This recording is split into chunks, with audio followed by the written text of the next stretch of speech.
Hello there, and welcome to another instalment of Wrongway's Colombia cast with me, Brendan Wrongway Corrigan. Now, since March of this year, Colombia has officially been in a state of emergency in a bid to combat, in vain some argue, the spread of coronavirus. During this time, it's pretty much been work to rule for many government bodies, including those involved in the issuing of visas. Thankfully, for holders of visas that have expired, as well as tourists stranded here whose 90-day permit has long since passed, this emergency period doesn't count as time spent in the country. That aside, there are still a number of grey areas for non-residents both here in Colombia and those who left this year but wish to come back, together with people looking for their first visa. Joining us to shed a bit of light, well, we hope anyway, on all of this is Camilo Trujillo, a consultant on visa-related issues in Colombia.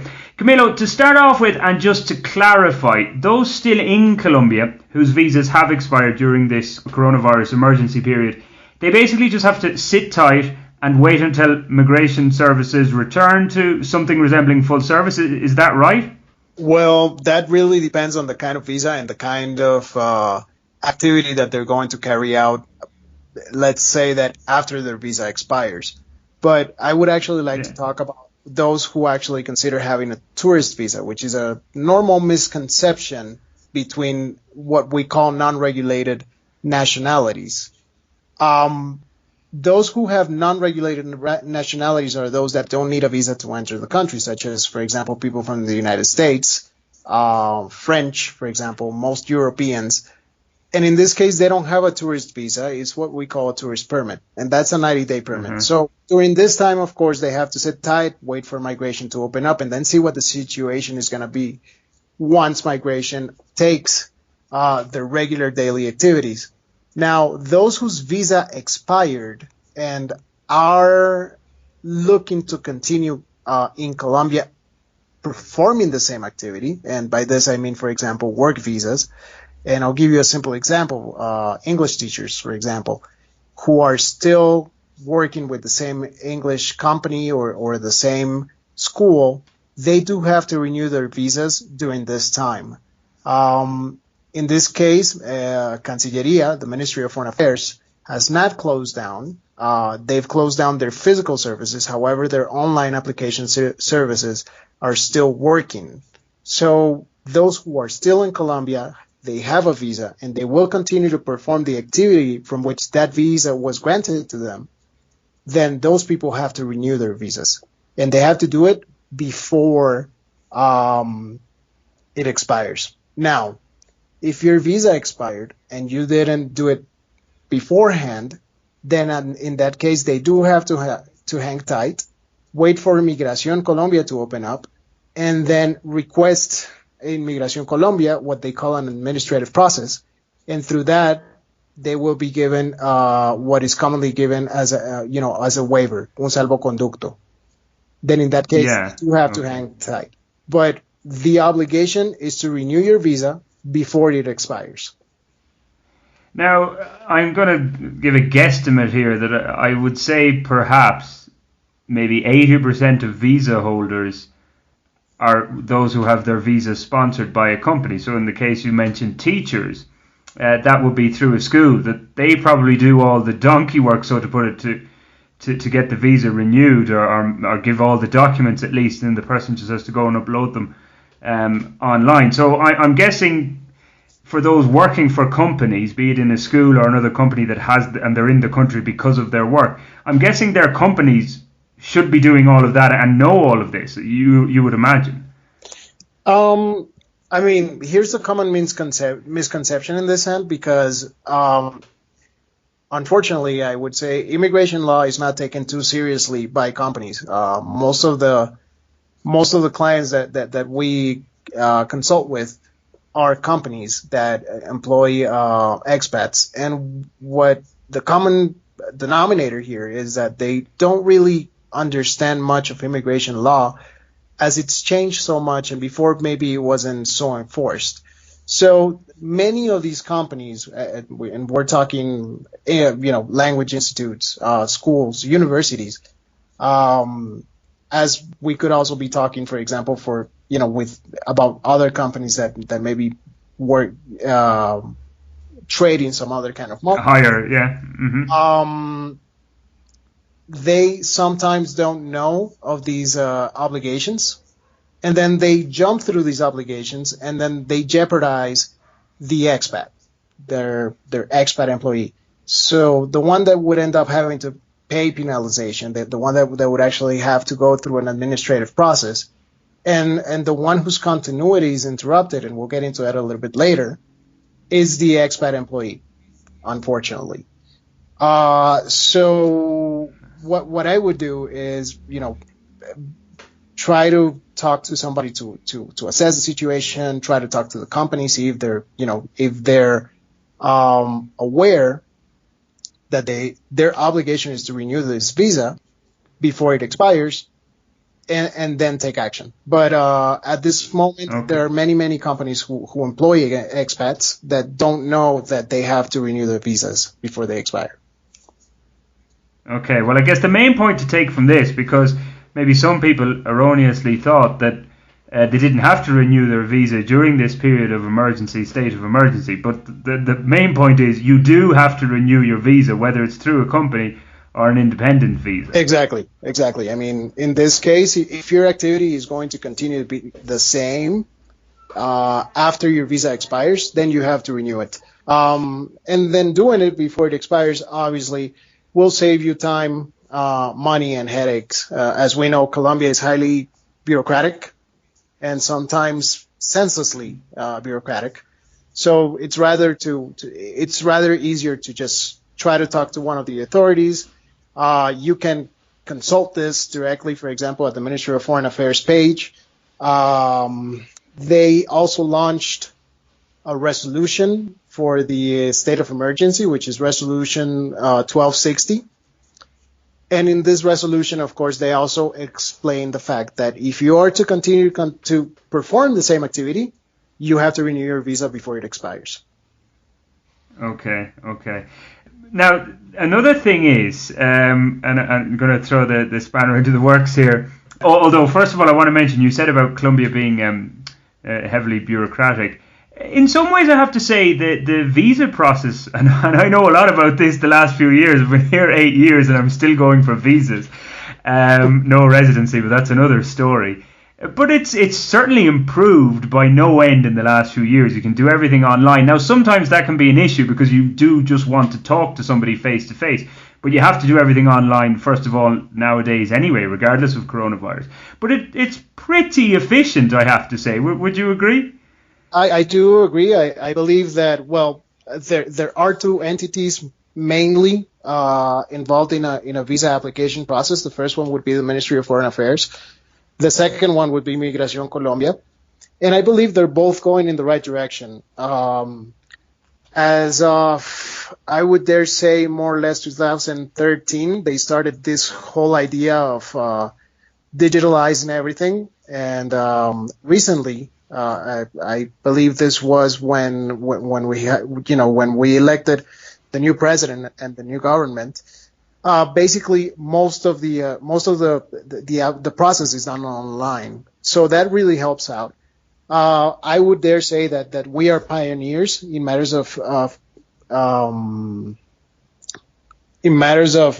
consulate services, because this doesn't only happen for the visa. This also happened for apostilles and legalizations. So I do believe that we're definitely going in the right direction. We just have to, I would dare say, we have to write the best path to get there. So the rules sometimes are not clear. Sometimes it isn't clear. The information for the visa applications isn't clear. And how the process really works sometimes isn't clear. So that's where I guess we should stress more on, because in matters of technology, it's doing extremely well. Yeah, well, and like another thing, and I know this is trial and error. It's a bit like when Windows brings out a new version and they send it out kind of first of all, and then discover all the faults and the bugs in it. One thing that used to annoy me at the start of this was when you're uploading all your documents and you can only upload X amount of megabytes or whatever it is. I'm not a big tech wizard, but then I discovered like you have to go through all these sites to reduce the sizes of them and all this kind of stuff. So there are little things that if you know them beforehand, of course they're great because it means you can save a bit of time. But if you're going in online and doing it the first time and you don't know, you could spend hours trying to reduce all these documents and stuff. So there's little things like that people have to be aware of. Exactly. I mean, that has been a challenge ever since we decided to go the digital way. I'll give you an example. As of right now, for example, there are extra requirements for the visa applications. They're now requiring insurance certificates, or they're requiring that you upload your prestaciones, which are paying for the private insurance in Colombia, and EPS and the professional insurance as well.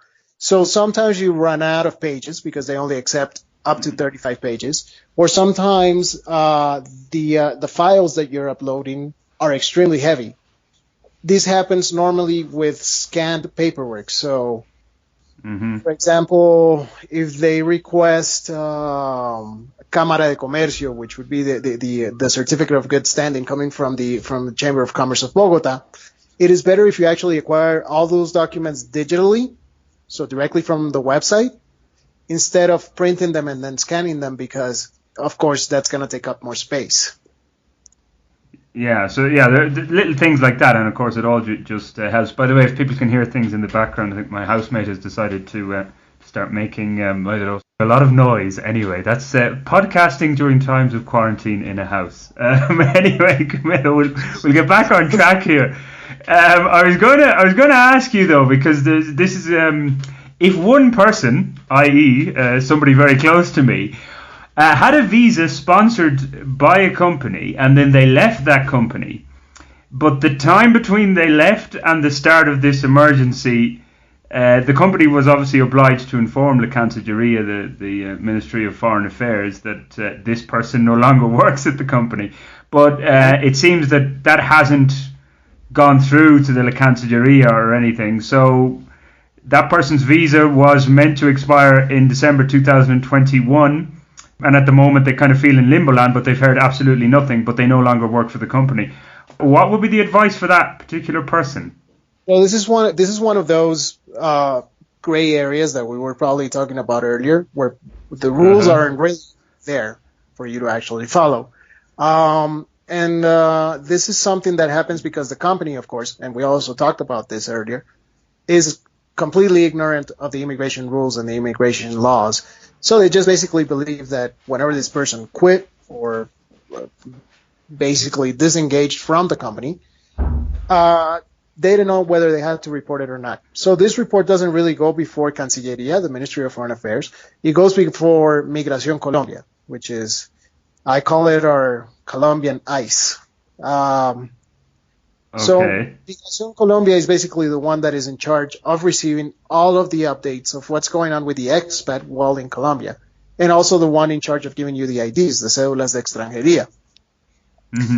So for this, Migración Colombia actually set up a platform that is called the CIDE, and then through this platform, the company is supposed to report that this person no longer works at the company.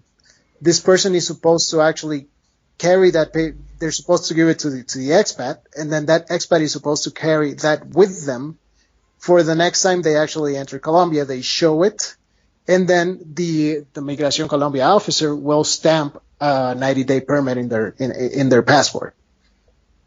Okay, so basically, if this person hasn't heard anything from Migración Colombia, and the company, I assume, knew what to do, because I believe they did, but it just seemed to get caught up in that time around coronavirus and the panic that was kicking in. So it just would be, because this is maybe a quite particular case, it's just in limbo now at the moment. Well, it isn't really in limbo because this is a fully digital process. This is something that you don't really need to go to Migración Colombia and perform yourself. This is something that you do through your computer. And you'd be surprised how many companies are actually ignorant of, having to take care of these steps. So yeah, but that's the company doing it, Camilo. But I'm saying, so the person who has the visa, they don't have to do anything, though. Yeah. The person that has the visa, the company is supposed to actually perform what they call la notificación de desvinculación, so the disengagement notification to Migración Colombia. And then that, when they do that, they get a receipt, they get a certificate per se. That certificate they're supposed to give to your friend, and then your friend is supposed to show it whenever she comes into Colombia once again, so that they know that their visa is no longer valid. Okay. Migración Colombia will take the steps, and this is very unfortunate because, once again, gray areas. Migración Colombia, even if they have the record, because of course they have all that information within their software, it seems like their officers at the airport cannot really enter or verify that information, or they just simply won't. So it's better if she has the paperwork herself, and then whenever she comes back into the country, shows it so that they stop actually stamping her visa. Okay, but what about the other scenario, that nobody says anything and nobody knows and the visa continues until it's meant to expire? Well, it's a bit disingenuous, I know, but that could be a scenario, could it? This is very convenient for a few people, and of course it happens. I mean, and many people actually take advantage of this because it's a gray area that you could either take advantage of or it could actually deeply affect you. So it is convenient for a few people whenever they want to come into Colombia and have, and enter, no questions asked. But then whenever that person, for example, obtains another job, let's say that, you've been using your visa for a certain time illegally, and of course you can do it because the system is not very strict on it. But then you get a new job. So then whenever you apply for your new visa, they're gonna ask you for all that paperwork, including the disengagement notification. And when the visa officer actually analyzes the documentation, because the Ministry of Foreign Affairs is really good at analyzing documentation, though, they will find out that you were disengaged a long time before you were actually restamped with your visa into Colombia. So then at this point, you're going to have to change your status, backtrack it, and then backtracking your status is just going to, it's a headache. You're going to have to go to Migración Colombia.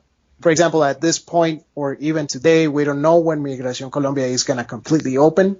So at this point, for example, they have to hang tight. But let's say under a normal scenario, you're going to have to go to Migración Colombia. Your visa is going to have to get canceled. Your entry stamp is going to have to be placed again. You may actually undergo an administrative process and have to pay a penalization because you've been using your visa illegally. So it is better that everything goes step by step as it should. And if it doesn't, then, try to fix what's already been broken. It's very difficult. But you're talking about getting the visa stamped. That's one thing I don't understand. But I'm saying if the person stays in the country, they haven't left Colombia, so they're still in the country, so that there's no entry or exit on that visa. They're just in the country. They should then at that point, for example, as of today, start asking that company to give them the notification of disengagement. And then basically carry that around for every immigration process, for anything that they do. Or even, I would dare say, take it to Migración Colombia, tell them that you no longer work there, show them that they obviously notified them, and then they will most likely cancel her visa and place a 90-day period stamp on her visa. Now, as of today, that cannot be done, so basically just hang tight until Migración opens up. Okay, yeah, interesting. It's a specific case, I guess, in many ways. I just want to come back to independent visas, because I've had plenty of those in my time, and they were relatively easy to get back in the day. I used to get a periodista independiente, an independent journalist visa. That got much more difficult in 2018. But for those type of visas, are there new requirements now for those who might want to get it? You mentioned the health insurance. That's a new one as far as I'm concerned. Well, the health insurance is definitely not in the resolution. Let's say that if you go to the website and you request the information to apply for independent visa or any other kind of visa, they are not going to name the fact that you need the health insurance. This is something that they're requesting as of now because of the pandemic. Yeah, exactly. Mm-hmm. But let's say that those requirements have actually become a lot more difficult, and then of course you are going to have to basically provide them, or they will not approve the visa. There are no extra requirements as of right now. They're requesting the Ministry of Foreign Affairs has complete discretion to request any documentation, and then this is something that has commonly been happening also for independent visas, and it's that they are requiring bachelor's diploma, fully stamped with apostilles and legalization, and then official translation. That is something that they're not only requesting for independent visas, they're also requesting for work visas in some cases. And in this case, they're also requesting experience letters to be written by previous employers or clients also. Yeah, because certainly that about the degrees, having those getting those validated and translated, that was the thing that threw me in 2018, because I'd received, 4 previous visas, just going all the time with the same documents every year, and then in 2018 it was, we need this, so that changed, and they seem now like that's a basic requirement. Yes, that's a basic requirement as of now. I mean, as of 2015, they changed the requirements a little bit with Resolution 6045. And ever since, they've been actually making changes. Rumors have actually been spread that we're probably going to be receiving another resolution and changes from the requirements and also some of the conditions. But we don't know yet for sure. I mean, there's been lots of discussion as let's say that whenever we change a minister, we're probably going to have little tweaks on the requirements. Just on the health insurance thing, going back to that, does it have to be Colombian health insurance, or can you come in on international health insurance if they ask for that? It can be international. It just has to be any health insurance. But what the requesting as of now is that health insurance can cover you up to $60,000. Right. Okay. Right. So it's pretty substantial, I'm guessing. It's not. It's an area I know nothing about, so I don't even know. But it seems pretty substantial. Substantial. They want to make sure that you're covered in case that you get sick here. And if you have to use the APSs, the EPS as they call them here, you might be better off trying to have your own private health insurance. Exactly. I mean, if you're paying EPS, or if, for example, in the case of work visas and those people who those expat employees that do get that provided for because of their jobs, then of course they request that EPS, the stubs for those EPS payments. A question in terms of, I see this a lot on a lot of the social media and the various Facebook groups and things like that. The easiest visa to get, if that even exists, do you have any knowledge of that? Are there kind of visas that are kind of you're guaranteed simple to get? I guess if you're coming here with lots of money and want to invest in property or set up a company, they'll probably bend over backwards for you. Would that be true? Well, that really depends on the investment. There are 2 types of visas for investment. There are 3 types of visas for Colombia. No more than that. Yeah. Those 3 types of visas are visitors, migrants, and residents. And then under a certain amount of factors, you can actually, let's say, apply for sub-visas under those names. So in this case, if you are an investor, it really depends on the investment that you're going to carry out. If you are to invest in Colombia, you could apply for a migrant or a resident visa. Now, migrant visas can last up to 3 years, and then they expire, and then you have to renew them. Mm-hmm. Or resident visas that it's within those gray areas, because according to the resolution of the immigration resolution in Colombia, you don't have to renew it. However, the visa does expire every 5 years, and Migración Colombia will request you to renew it every 5 years to be able to give you a new cédula. So it really depends on the amount that you are actually going to invest in Colombia.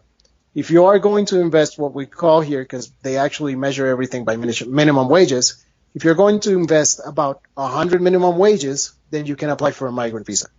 if you are to invest for over 650 minimum wages, which we would be talking in this case about, I would say about 500 million pesos, then you can apply for a resident visa. Now, those are 500 million pesos in dollars. What is that about? We would be talking about 100,000, more or less. Okay. Now, this is interesting in that end. However, there is there is many other ways that you could actually apply for visas, and there are way easier visas that you can apply for other than the investor visas. It is, of course, if you're going to invest, let's say that they bend over backwards and they try to help out of the fact and they actually will approve your visa. However, there is a certain number of documents that take time to get. The money needs to be, of course, legally entered into the country. It needs to go through the central bank, Banco de la República. And then we actually have to get all the paperwork showing the tracing of the money.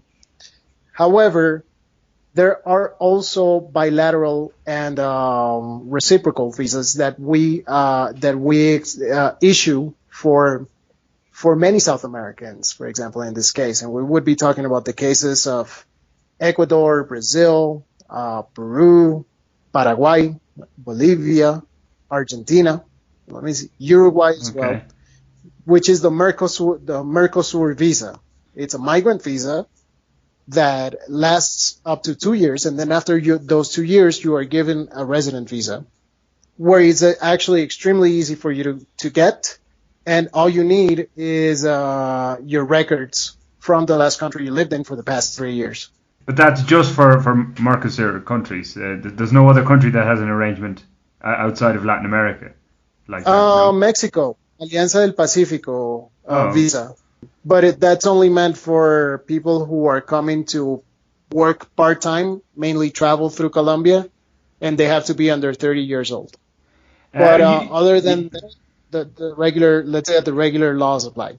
You had mentioned that outside of like an investment visa, that there are other easier visas. So what would you class as, in inverted commas, easier visas to go for? That really depends on the activity that you're going to perform. I mean, the first thing that you should do before even applying for a visa is to plan ahead of what that activity is going to be. Of course, the independent visa is not easy to get. I mean, they've become quite strict on it. Uh-huh. So it really depends on what you're going to do in the country. We have, for example, the visitor transfer visa, which is meant for people who come, transferred to Colombia, and the company that they work for doesn't really exist in the country, or they're not going to have a local contract, for example. That one is another easier visa to get. It really, really depends on the activity that you're going to carry out. And that visitor visa, sorry, Camilo, but that's separate to the 90-day permit that most people get from Europe, anywhere in the United States. That's something completely different. Yes. As mentioned earlier, there are three types of visas. So the visitor visa, let's say that is the visa that enables people to stay in the country for the least amount of time before having to renew the visa. For example, but I just thought that was for people who didn't have the arrangement of a 90-day, like there were countries that you had to apply in advance to just visit the country, but it's actually something different. Yeah, it applies to a different to a different range of activities. So of course it applies to those who actually need a tourist visa to enter the country. And I'll give you an example. We have India is a restricted nationality. And under certain exceptions, because there are exceptions to which Indian citizens won't have to apply for a visa, and they will still be able to enter Colombia. And if you want to, we'll get into that a little bit later. But most Indian citizens have to apply for a tourist visa, even if they're just coming on tourism. So the visitor visa has a wide range of reasons why you should apply for it. In the case of what we call restricted nationalities, also, for example, Cubans, you have to apply for a visitor tourist visa. But if you are transferred by your company to Colombia, and then that company is not yours, the local company, the Colombian company is not your sponsor in Colombia, then you also have to apply for a visitor visa, which is what we call the visitor transfer visa. Okay. And the maximum length of time on a visitor visa is how long? Maximum is 2 years, and then you have to renew it again. Oh, okay. It also applies to Okay. volunteers, for example. But longer than I thought. One visa, and we won't go on. I mean, if people have questions, we can send in, and we could get you back on for another episode. But I'm just kind of conscious of the time as well. But the one we didn't mention, and maybe the most popular one for some people, is entering into a civil union with a Colombiana or a Colombiano. That's another popular option, isn't it? It is a very popular option, of course. I mean, if you manage to get into a steady relationship with your girlfriend or boyfriend, then of course, I mean, it's an option that happens a lot. However, they've started actually at this moment being a little bit more strict on it. Of course, the legal unions, for the most part, and commonly they happen here in Colombia. So what we call una unión marital de hecho. However, Okay. sometimes those visas you're able to apply for while you're married outside of Colombia. So let's say that, I don't know, you married somebody in your country and then you bring in the marriage certificate, completely, conditioned for the application. That means the app legalized and apostilled, and you have the translation and basically everything's okay. As of now, they're actually being a little bit more strict on it.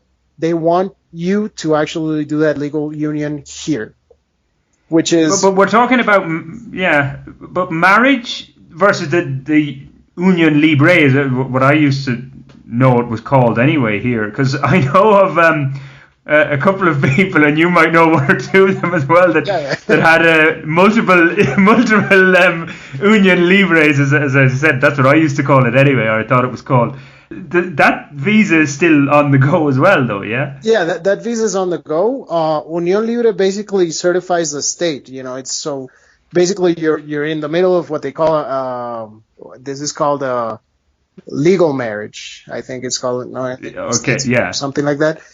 Legal union. Sorry. So legal union, it's considered a legal union once you've lived with somebody for over 2 years. But you actually have to go to a notaría and get what they call unión marital de hecho.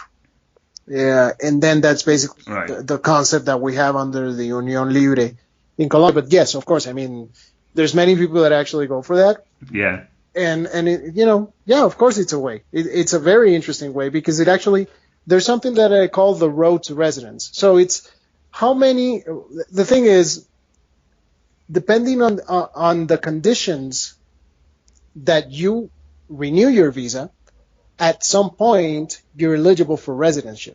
Yeah. The last. Isn't it 5 years if you have 5 consecutive visas? Yes, yeah. but not if they're visitor visas. They have to be migrant visas. Okay. So there's a way to get to residency faster than those 5 years, and that really depends on your condition in the country. If during those 5 years you have a migrant work visa per se, then of course you have to wait the 5 years and then apply for the residence. But if you do it through a marriage visa, for example, in this case, Unión Libre that we're talking about, it's going to be 3 years instead of 5. If you do it through the Mercosur visa, it's going to be 2 years instead of 5.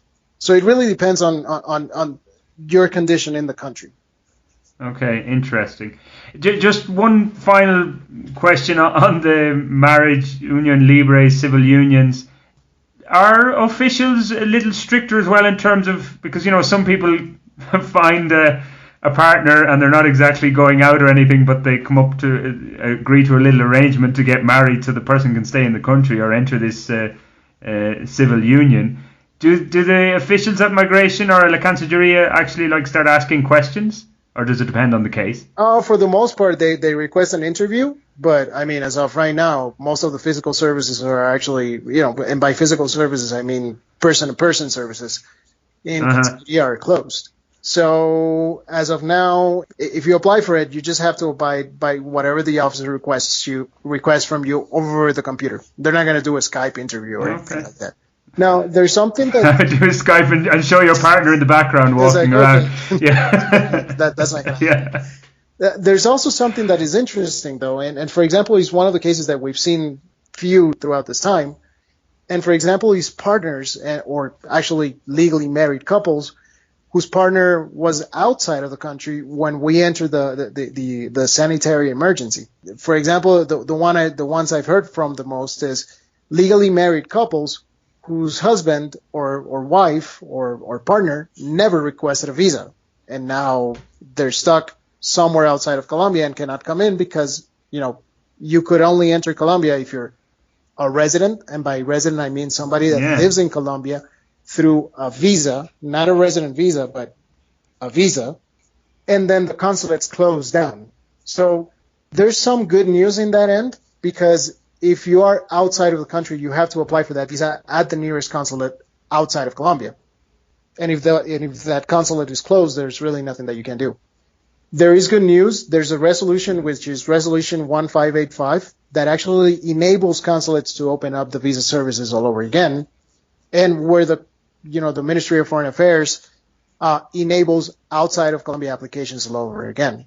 Now, that only applies to certain consulates in certain states within some countries. So you basically have to find out a little bit further in the Ministry of Affairs website, but some of the consulates are starting to open up all over again. Interesting you should mention that, because I was just listening on the BBC World Service today. They talked about trying to change this rule where people can't enter countries, and this is in other countries, that Denmark apparently has an arrangement where if you can prove that you're a couple together or whatever, that you can be reunited.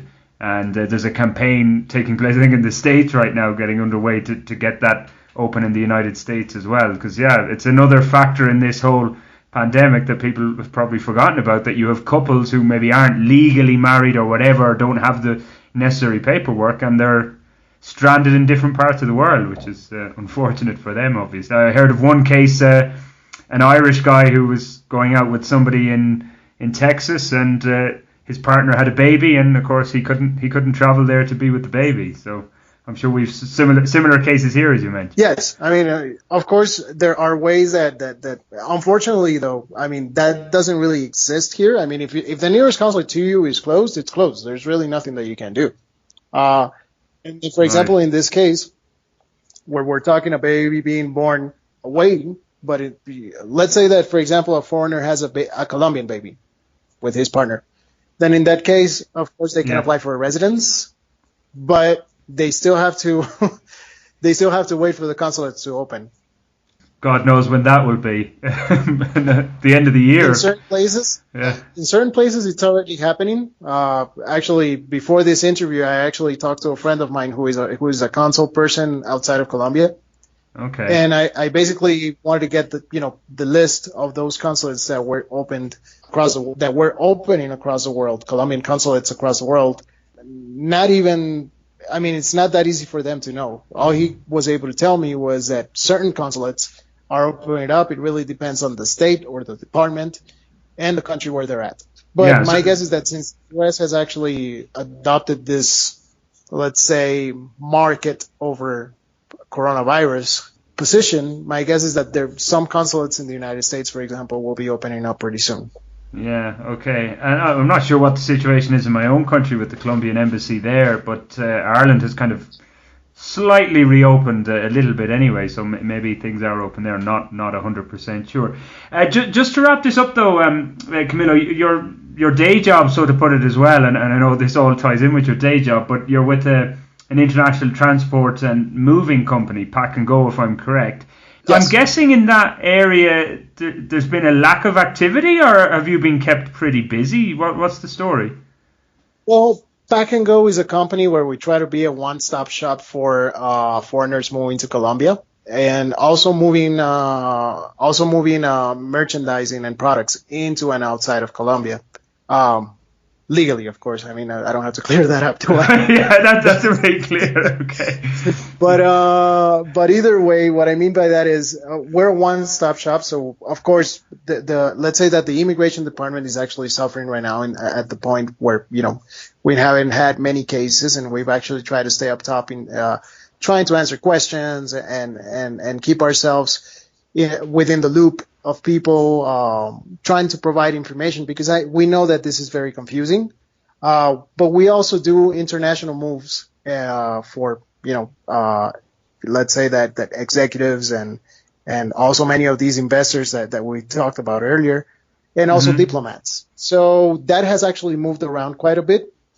International moves, container services, imports and exports has actually moved around a lot. And of course, and surprisingly, pet transportation is also happening. It's also moving quite a lot. So we felt the COVID, we felt the coronavirus syndrome, but it hasn't really hit us that hard. How are people moving pets? People can barely move. I don't understand that. Well, most of the people that live in humanitarian flights, for example, many of them are diplomats, or they're here with some kind of embassy or something like that. So, I mean, if you're leaving and your pet is actually under the conditions to be able to leave the country and not be quarantined elsewhere, then you can move it, as long as we have the certification from. But you mentioned, so this is all with the humanitarian flights, of course, but I mean, in terms of normal commercial stuff like that's obviously been badly hit. Well, cargo flights are coming and leaving all the time. Okay. We have all kinds of cargo flights actually coming into Colombia, so you could actually ship your pet abroad. If you wanted to break from your pet for a while, yeah, I guess. Some people might want to do that with their partner after being locked up in the longest lockdown in the world here in Colombia. Can I pack my partner away? I mean, personally, I was looking into living and living sometime in Australia. The whole reason why I didn't do it was because of my pet. So people are really attached to them. No, of course, for sure, Camilo, indeed.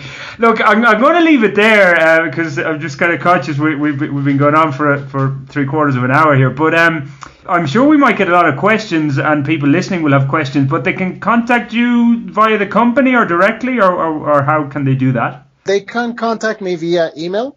My email is ctrujillo, so C as in Camilo, ctrujillo.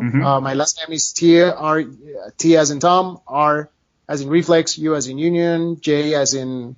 Okay. I can include that in the text anyway. Yeah. So perfect. I can include the email. So yeah. ctrujillo at pygbox.com, and then they can contact me. We'll be more than glad to help them out. Yeah, and if we've a load of questions, we can get you back on as well to clear up any confusion, Camilo. Look, that's been an absolute pleasure. Apologies for the little interruption we had there when my housemate decided to start making a racket in the kitchen. But these are lockdown podcasts. You never know what could happen. Thankfully, I have no pet though running around here. I'll let you get back to your newborn as well. I know your life has changed in the last 3 months. So thanks a million, Camilo, for joining us here on Wrong Ways Colombia Cast. If you do want to get in touch with me, remember my Twitter handle is @WayCorrigan. You can find me via my Facebook page. That's at Wrong Way Corrigan blog on Facebook. But until the next time, ciao, ciao.